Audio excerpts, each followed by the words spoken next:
चलो एक बार अभी A17 देख लेते हैं।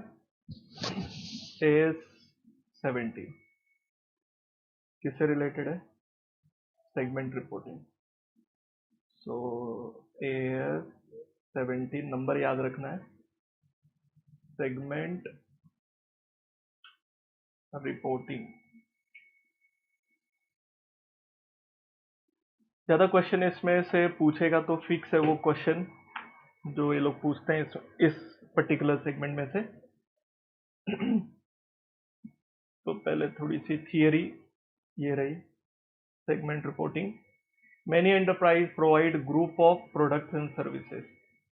बहुत सारी कंपनीज होती हैं, they provide different goods and services, product and services. जैसे कि मान लो when we talk about Google, तो गूगल के सर्च इंजन है, गूगल का मैप है, गूगल जीमेल प्रोवाइड करता है, राइट। वैसे गूगल के बहुत सारे प्रोडक्ट्स हैं। तो ये जो प्रोडक्ट्स हैं, अगर इसको बोलते हैं हम लोग products and services, different different products and services, और operate in a geographical areas. अब गूगल कैसा है, अगर हम लोग जोग्राफिकल एरिया की बात करें तो Google is operating in India as well as USA as well as UK. So they operate in different areas. This is called geographical location. Okay. So that are subject to different rates of profitability, opportunity for growth, future prospect. जैसे अभी Google का जो India में scope है, US में scope अलग होगा, UK में अलग होगा। सिमिलर वे गूगल का जो प्रोडक्ट है like search engine and Google का जो गूगल मैप है या जीमेल है, उनके रेवेन्यू अलग होते हैं, अपॉर्चुनिटीज अलग होती हैं। ऐसा गूगल होम ऑटोमेशन में भी आता है। So the objective of this standard is created why?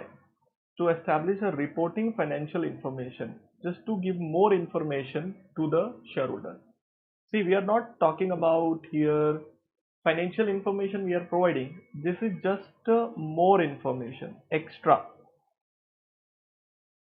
about the different types of products and services and different types of geographical areas, so that अभी इसमें मैं आपको क्या बताना चाहता हूँ, देख मान ले गूगल 100 रुपया कमाता है, एक एग्जांपल है, इधर देख। मान ले गूगल 100 रुपया कमाता है, अगर मैं आपको बोलूँ सर्च इंजन से 70 कमाता है, यहाँ से 20 कमाता है और 10 रुपीज यहाँ से कमाता है, तो you know now this is just a more information for you which is helping you to understand कि Google is earning more from search engine, earning from more from search engine, ऐसा, and very less from Gmail. ये कैसे पता चला? अगर मैं आपको सिर्फ बोलता गूगल 100 रुपया कमाता है तो आपको नहीं पता चलता। मैं आपको बोलूँ सिर्फ गूगल 100 रुपया कमाता है तो you will never come to know कि कहाँ से कमा रहा है ज्यादा। अगर मैं बोलूँ कि इंडिया ने डिसाइड किया है कि चलो सर्च इंजन बंद कर दो, तो रेवेन्यू विल अफेक्टेड। तो कितना रेवेन्यू कौन से सेगमेंट से अफेक्ट होता है, इसको सेगमेंट बोलते हैं। सिमिलर वे अगर मैं आपको बोलता हूँ गूगल 100 रुपया कमाता है, ठीक है, अब कहाँ से कितना कमाता है वो बता रहा हूँ।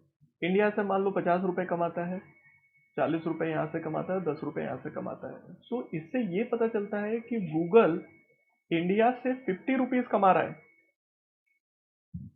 Out of 100 rupees. सो कल जाके अगर इंडिया ने गूगल बैन कर दिया तो गूगल कंपनी का 50% revenue will get affected. This is why we need to provide more information to the shareholder so that he can understand कौन से सेगमेंट से, कौन से प्रोडक्ट से कंपनी कमा रही है। तो this will help them, the objective which will be achieve, better understanding of the performance of the enterprise. Because हमको ये तो पता चल गया कि गूगल 100 रुपया कमा रहा है, लेकिन कहाँ से कमा रहा है ये भी अगर पता चल जाए तो एक मोर इन्फॉर्मेशन हो जाती है।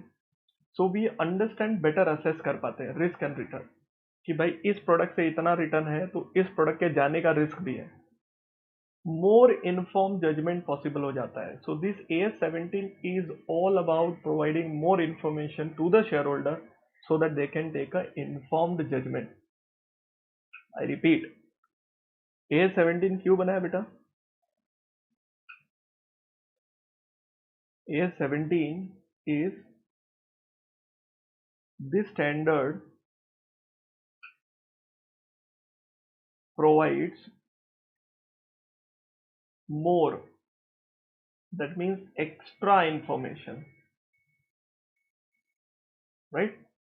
So it's not plain information, it's a financial information.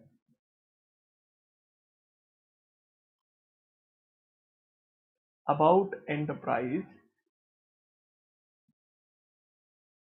products, and area of operation, so that shareholder can take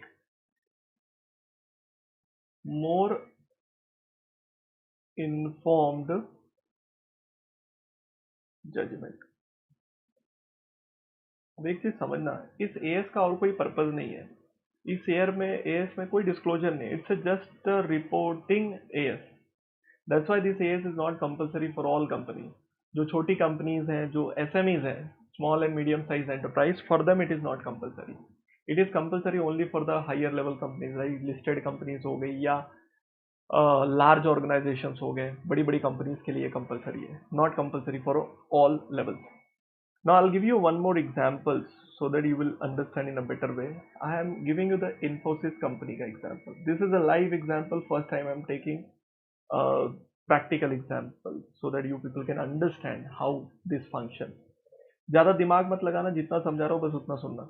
ये इन्फोसिस कंपनी का प्रॉफिट एंड लॉस अकाउंट है. आप पीएनएल कैसा बनाते हो मैटर नहीं करता, इन्फोसिस पीएनएल ऐसे बनाता है. This is how PNL is actually created.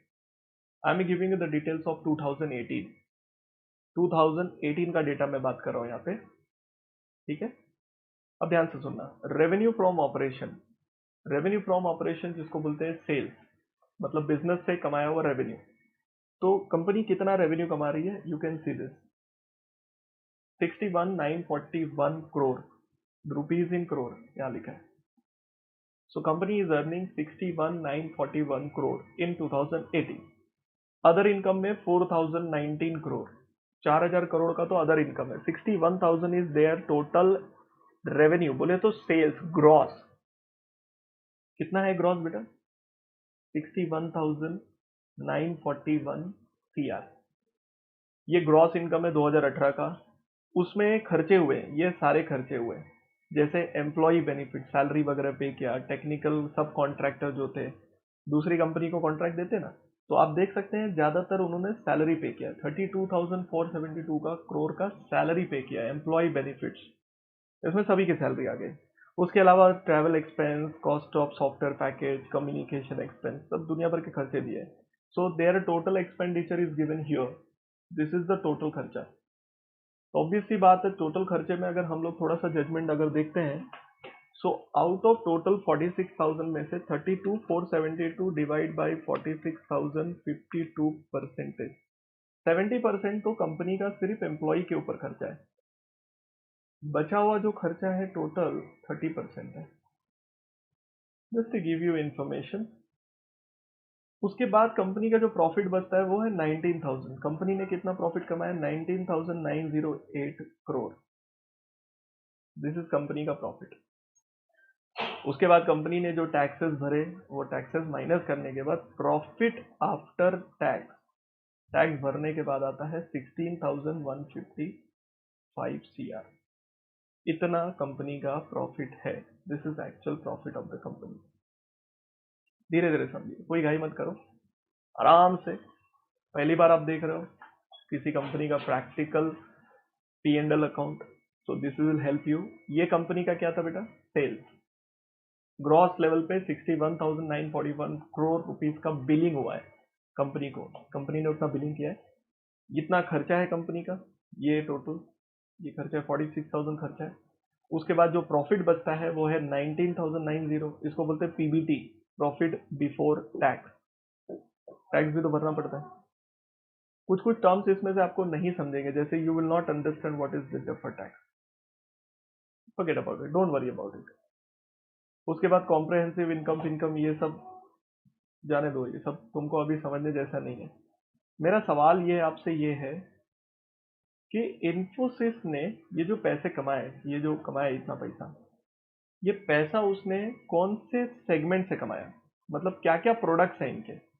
अगर मुझे ये जानना है एज ए इन्वेस्टर, बिकॉज मुझे सुनने में आ रहा है कंपनी का ये प्रोडक्ट नहीं चलने वाला है मार्केट में, या ऐसा कुछ भी न्यूज आती है जो, तो मुझे कैसे समझेगा कंपनी कैसे कमा रही है। वन, तो मैं आपको बताता हूँ इन्फोसिस कंपनी क्या करता है। अलॉन्ग विद दिस फाइनेंशियल वो लोग और एक एक्स्ट्रा इंफॉर्मेशन देती है which is as per AS17। So they divide this financial into two parts. This is the extra information they talk about the business segment. Business segment का मतलब होता है products and services. They talk about the geographical segment, मतलब area, कौन सी operations है। ये दो ही generally AS17 के हिसाब से कंपल्शन है। बिजनेस सेगमेंट, प्रोडक्ट्स कौन कौन से, जोग्राफिकल सेगमेंट कौन कौन से एरिया में ऑपरेट कर रहा है। ए लाइव है, एक्चुअल फाइनेंशियल आपको बता रहा हूं मैं, जिसमें कंपनी के बारे में बता रहा है। देखो अब याद करो कितना अमाउंट था सेल्स का, ये अमाउंट याद रखना है अपने को, 61,941। देखो यहाँ पे, कैन यू सी दिस 61,941। इसका ब्रेकअप दिया है। कंपनी के प्रोडक्ट्स हैं FS, MFG, ECS, RCL, high life, hitech, all other segment, ये miscellaneous.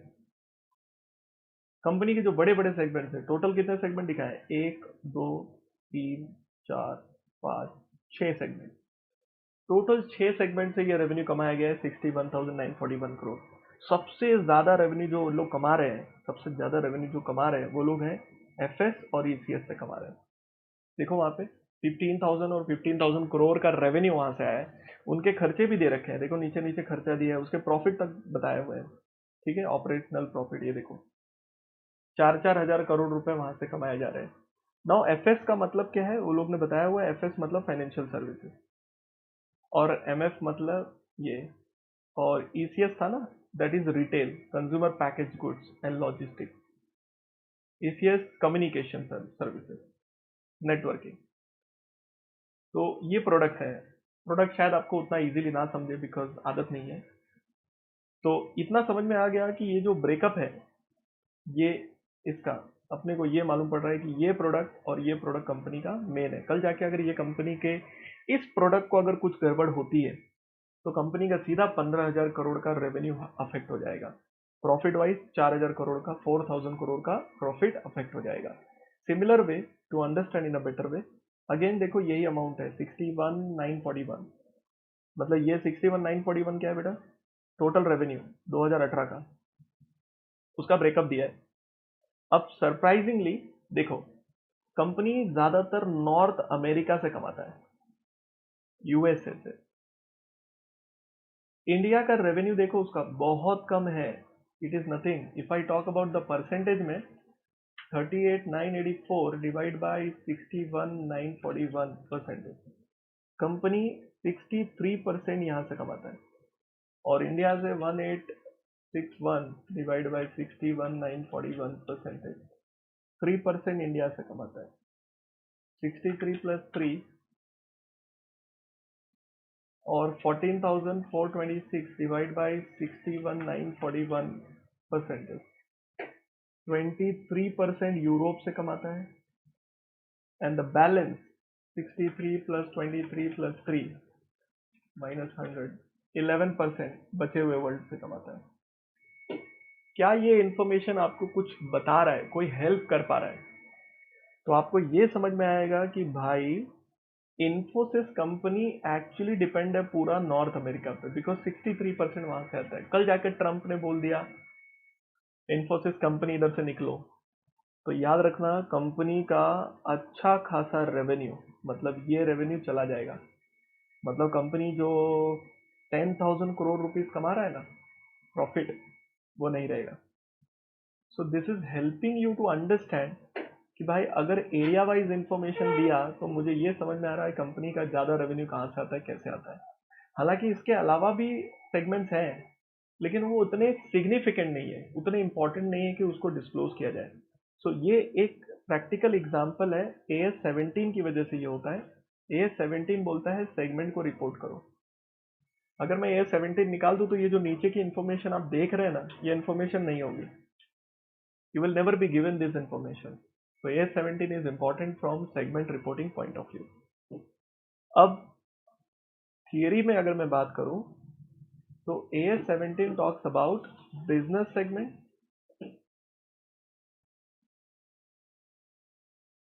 as well as geographical segment. किधर गया? अच्छा, वो हाईलाइट नहीं हुआ है.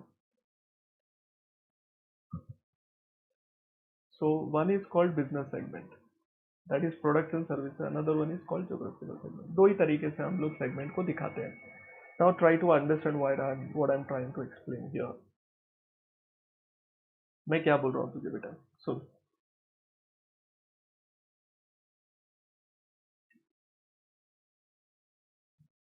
A17 क्या बोलता है वो समझो.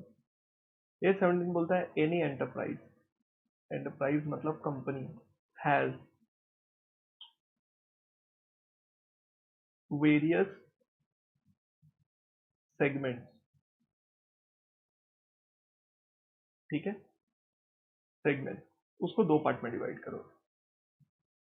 बिजनेस सेगमेंट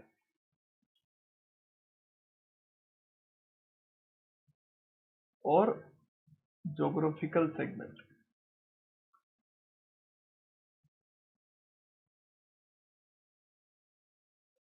बिजनेस सेगमेंट का मतलब सिंपल होता है प्रोडक्ट्स एंड सर्विसेज, और इसका मतलब होता है area of operations which can be determined location of customer, कि उनके कस्टमर्स कहाँ के हैं, और लोकेशन ऑफ असेट, जैसे मैकडी हो गया तो कहाँ पर उनका assets लोकेटेड है, ऐसे टाइप में. So this is how segment is divided, and then this segment we give a breakup of this revenues इस सेगमेंट के हिसाब से.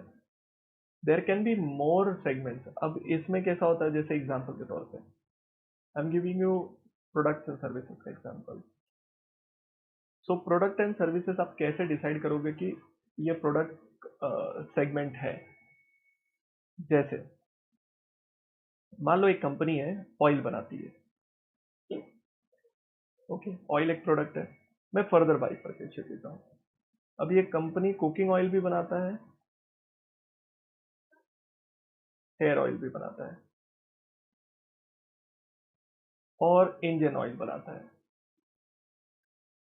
जो कार में लगता है. चलो, अब क्वेश्चन उठता है, क्या कंपनी का सिर्फ एक प्रोडक्ट है ऑयल, या कंपनी के तीन प्रोडक्ट है? कैसे डिसाइड करोगे कंपनी का एक प्रोडक्ट है या तीन प्रोडक्ट है? सो ऐसे केस में हम लोग जो पैरामीटर लेते हैं, it is called risk and reward के बेसिस पे सोचना है. जो पैरामीटर लेना है कि भाई कंपनी का कितने सेगमेंट्स है, वो इसके ऊपर सोचना है. अब कैसे सोचते हैं, सुनो. क्या कुकिंग ऑयल का कोई भी कनेक्शन है हेयर ऑयल से? मान लो इस कंपनी का आप कुकिंग ऑयल खरीदते हो खाना बनाने के लिए, और उतना अच्छा नहीं है, तो क्या इसके हेयर ऑयल आप नहीं खरीदोगे? क्या इस कंपनी के हेयर ऑयल भी अच्छे नहीं होंगे? That my question to you. If cooking oil is not good, does it mean hair oil अच्छा नहीं होगा? क्या इन दोनों ऑयल का आपस में कोई कनेक्शन है? If there is no connection, that means they are distinguishable, they are separately identifiable. That means this segment has a different set of risk and reward, and this segment has a different set of risk and reward, so they can be treated as two different segments. Similar way, if engine oil has nothing to do with hair oil and cooking oil, then that will be treated as third segment. This will be treated as third segment. So how you decide whether the segment is one or different is purely depends upon risk and reward, whether they are separately identifiable or not. I'll give you another example. There is a company which makes a furniture. So they make tables, they make chairs, they make other furniture. Okay, now tell me, क्या इस company का एक ही segment है या तीन अलग segment है? Now understand, when you talk about tables, समझो आपने इस कंपनी का टेबल खरीदा और टूट गया, will you buy chair of this company? Risk and reward, the parameter remain same, parameter यही रखना है, रिस्क एंड रिवॉर्ड। तो क्या इस कंपनी का अगर आपने टेबल बाई किया और टूट गया तो चेयर बाई करोगे या अदर कोई फर्नीचर बाई करोगे? So probably this all will belong to one category because the risk and rewards are connected. If you talk about like furniture अच्छा नहीं था तो ऑब्वियसली चेयर भी नहीं बाई करेगा। पीपल डोंट बाई चेयर अलग company का, टेबल अलग कंपनी का, they buy same. So they all are connected. That means this company has only one segment. Whereas in the case of oil, even though they have same oil, but this 1 and 2 and 3 will be treated three different segments. Are you getting my point? I'll give you another example to understand in a better way. Suppose one company makes a batteries.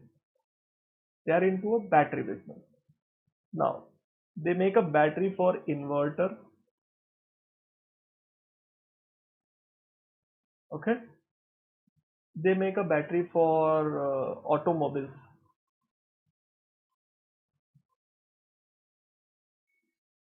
and normal. Now अगर आपने inverter की battery खरीदी, मान लो अच्छी नहीं थी, तो क्या अपनी कार की बैटरी भी नहीं खरीदोगे? तो कार की बैटरी भी खराब होगी क्या? ऐसा होता है क्या? तो भाई इन्वर्टर की बैटरी, ऑटोमोबाइल्स की बैटरी और नॉर्मल बैटरी तीनों अलग सेगमेंट में आ जाता है। दैट मीन्स इसका रिस्क, इसका रिवॉर्ड सब अलग है, तो तीन अलग सेगमेंट हो गया। This is how you decide. Are you getting my point?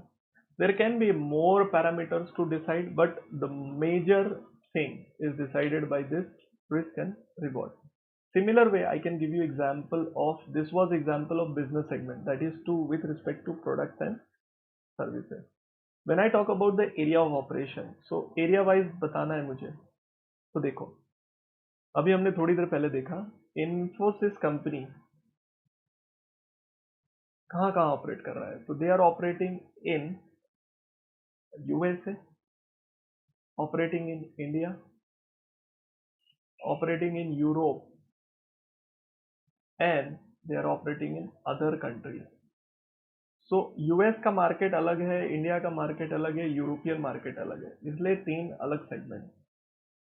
That means Infosys company का जो एरियाज है 1 2 3, देयर आर 4 सेगमेंट्स वो लोग ने बना दिए। सिमिलर वे में ऐसे बता सकता हूँ, लाइक अपना क्लासेस है, जैसे अभी के शाह क्लासेस हो गया। Okay, now we have two places, western and central market. Suppose western we have two places, say Ville Parle and Borivali. Now tell me how many segments do we have? क्या लगता है, अगर मान लो विले पार्ले में service अच्छी नहीं है तो क्या बोरीवली में सर्विस अच्छी होगी? अगर मान लो विले पार्ले में जैसा सिखा रहे तो क्या बोरीवली में वैसा नहीं सिखाएंगे? If they both are connected to each other, then that will be treated as one segment. अब सवाल उठता है वेस्टर्न और central. There is a possibility कि वेस्टर्न और सेंट्रल में सर्विस थोड़ा अलग हो, and any way students are not connected to each other, so there can be a possibility that this may be treated as one and two different segments. If they are connected to each other, the risk and rewards are shared with both the segments, then this will not be treated as two separate segments, this will be treated as single segment. So the decision of whether the segment is separate or single, it depends purely on risk and reward parameter. इतना भेजे में उतरा तुम्हारे, risk and reward parameter के दम पर ही calculation होगा सारा। तो यहां पर देखो, क्या लिखा है बिजनेस सेगमेंट के बारे में, ये आपको लिखना है अपनी नोटबुक में। बिजनेस सेगमेंट का मतलब क्या है? Distinguishable component of an enterprise. Distinguishable मतलब which can be identifiable in an enterprise, which is engaged in providing individual product and services or group of related product and services subject to risk and return, which is different from those other business segment। Other से अलग होना चाहिए, बस ये pattern आपको दिमाग में रखना है, समझा? तो रिस्क एंड रिवॉर्ड ये बहुत इंपॉर्टेंट पैरामीटर है, उसी के ऊपर पूरा गेम जोन है। Okay, now they have given us some examples like nature of product। Product कौन से नेचर का है उससे पता चल जाता है रिस्क उसका। प्रोडक्शन प्रोसेस कैसा है उससे उससे पता चलता है। कौन से कस्टमर्स बाई करते हैं, जैसे ऑटोमोबाइल्स था, होम अप्लायंसेस था, वैसा। मेथड यूज टू डिस्ट्रीब्यूट, हम उसको डिस्ट्रीब्यूट कैसे करते हैं, ऑनलाइन करते हैं, ऑफलाइन करते हैं, उसके ऊपर भी डिपेंड करता है सर्विसेज। जैसे अभी ऑनलाइन सर्विसेज चला रहे हैं, फेस टू फेस क्लासेस होते हैं, तो ये दो अलग प्रोडक्ट पॉसिबल है, ऑनलाइन एंड ऑफलाइन, है ना, वैसा। Then which regulatory environment they function, like banking, insurance, public utilities, they are separate. तो these are some examples where by we can decide that different risk and return parameters are possible. तो ये पूरा as it is लिखना है आपको notebook में। लिखने का तरीका थोड़ा साफ सुथरा रखना, बता देता हूँ। How will you right? तो ऐसे लिखना है, सेगमेंट्स, दो सेगमेंट्स हैं, business segment and geographical segment। So what is business segment? It is distinguishable component of enterprise that provides product and services having different risk and return compared to other business segments। This is what you are supposed to write। Example, so nature of product and services, distribution method,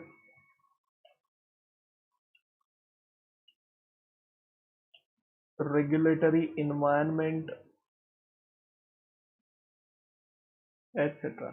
kind of इस तरीके से लिखना है आपने। Similar way geographical segment में भी वही wordings है, जरा ध्यान से देखो। Distinguishable component of enterprise engage in providing particular economic environment, यहाँ पर इकोनॉमिक एनवायरनमेंट बोला है which is having a risk and reward separate. जैसे इकोनॉमिक एंड पॉलिटिकल कंडीशन, जैसे अभी कोई कंट्री होती है डेमोक्रेटिक कंट्री होती है, कोई ऑटोक्रेटिक कंट्री होती है। जैसे अभी इंडिया और चाइना दो अलग मार्केट है, बिकॉज वहाँ के जो पॉलिटिकल कंडीशन है वो अलग है।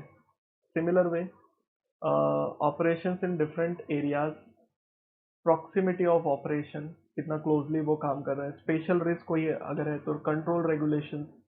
कभी कभी हमारा जो ब्रांच होता है हम उसको उतना कंट्रोल नहीं करते, कोई कोई ब्रांच को हम 100% कंट्रोल करते हैं, तो वो सब हो गया। करेंसी रिस्क, कहीं पे पाउंड चल रहा है, कहीं पे डॉलर चल रहा है, तो अलग अलग currency. This are the some example. ज़्यादा डिटेल में जाने का जरूरत नहीं है, बस सिर्फ इतना जानते रहिए, there are two different segments. So company के जितने भी सेगमेंट्स होते हैं they are divided into two parts, business segment as well as geographical segment. Okay, तो यहाँ पर भी लिख ही देता हूँ, अब जब इतना लिख दिया है तो मैंने। Distinguishable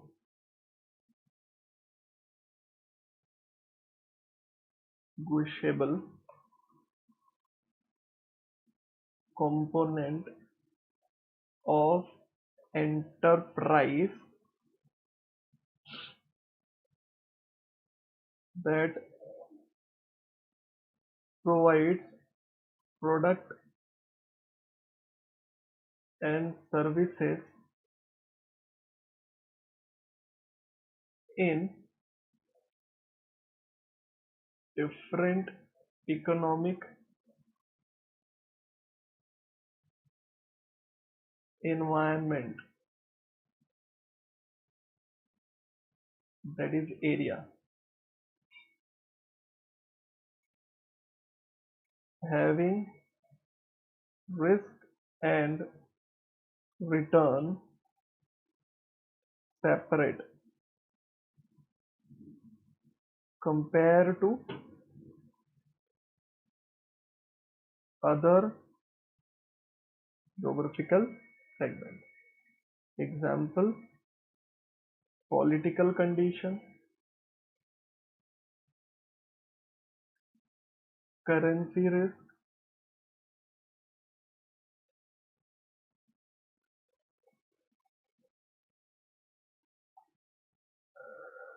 regulation, etc. So first part we have done, identify segments. Now what is the step to be followed here? You will understand. So now first part, company ने क्या करना है, एंटरप्राइज को आइडेंटिफाई करना पड़ता है सेगमेंट्स, जैसे ए है, बी है, सी है, डी है, ई है, ऐसे. Out of that segments they identify which are significant segment.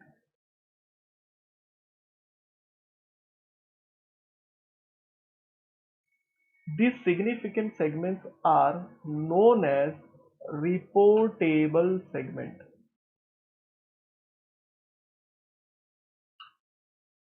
बोलने का मतलब होता है इसमें से मान लेते हैं ए और बी बहुत इंपॉर्टेंट सेगमेंट है, so they will be reported, and third will be treated as other. है वो, लेकिन वो अभी इंपॉर्टेंट नहीं है उतना, मतलब सी और डी और ई उतना इनकम नहीं है उसमें से. सो सिग्निफिकेंट सेगमेंट कौन है वो आइडेंटिफाई करेंगे हम लोग. आई रिपीट, पहले enterprise, we will identify all segments. So let me write here the word all. Then we will find out which are the important segments. We will find out the important segments. How we will find out the important segment? Obviously उसके लिए AS ने क्या दिया है, AS 17 has suggested parameter.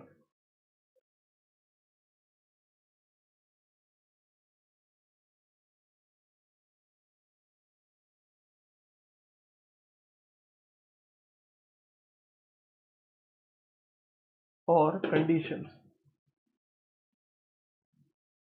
If satisfied, then reportable segment. इन लोग ने conditions दिए हैं, कुछ पैरामीटर्स बताए हैं, वो पैरामीटर्स के दम पे अपने को समझ में आएगा कि वो सेगमेंट इंपॉर्टेंट है या नहीं है. So we will see those parameters. ठीक है, once we decided this segment is important and it should be reported to shareholder, then we identify them either a primary or a secondary.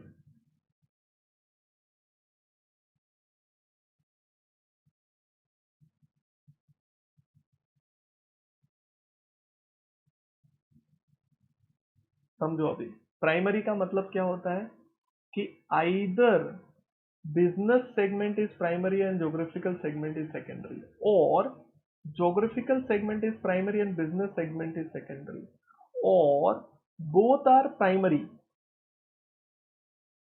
ऐसा. Why so?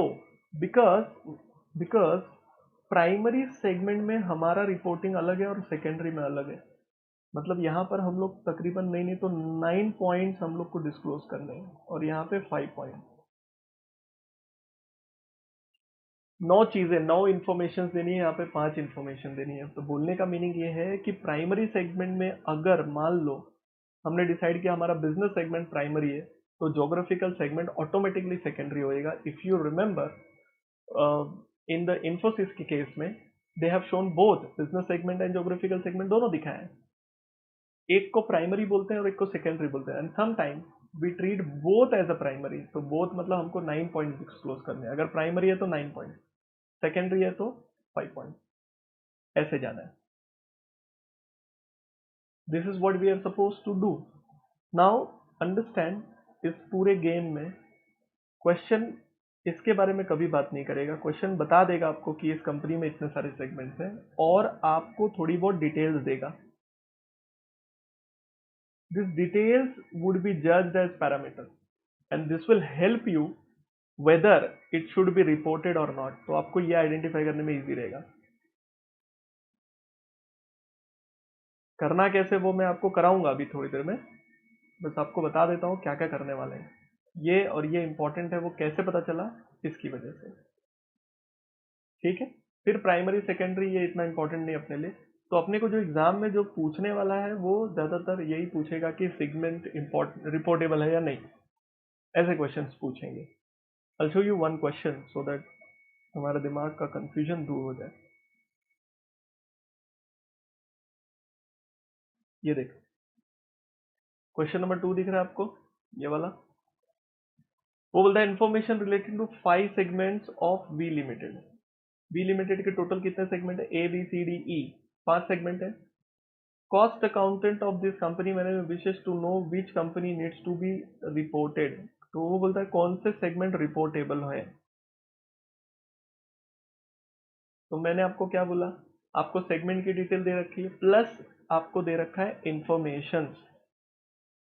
With this information, you need to judge which segment is important segment and which should be reportable segment. तो अपने को identify करके देना है।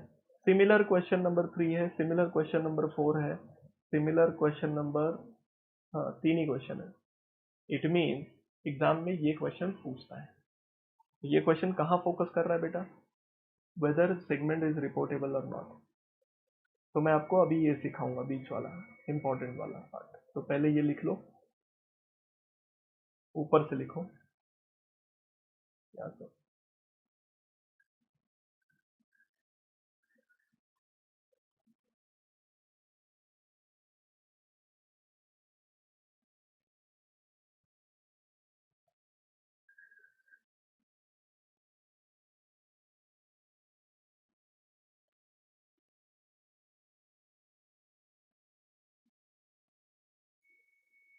Now we are going to learn all about reportable segment. So out of all segments of enterprise, only significant segments are reported separately in financial, known as reportable segment. In short, जो segment important segment होता है उसको reportable segment बोलते हैं। अब कैसे पता करेंगे रिपोर्टेबल सेगमेंट है या नहीं है, तो याद रखना उसके लिए कंडीशंस दिए, सिचुएशंस दिए। तो रिपोर्टेबल सेगमेंट की कंडीशन,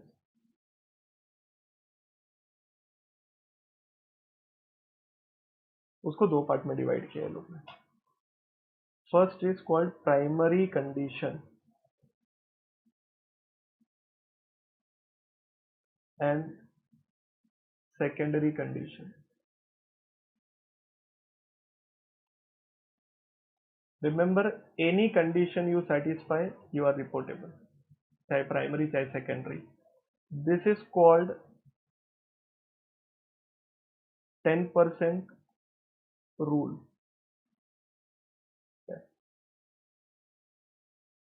प्राइमरी कंडीशन बनाया है और सेकेंडरी कंडीशन बनाया है। प्राइमरी कंडीशन में कोई भी कंडीशन सेटिस्फाई करो, सीधा बात खत्म हो जाएगा आपका। ओके। तो विल सी रिपोर्टेबल कंडीशन में प्राइमरी एंड सेकेंडरी।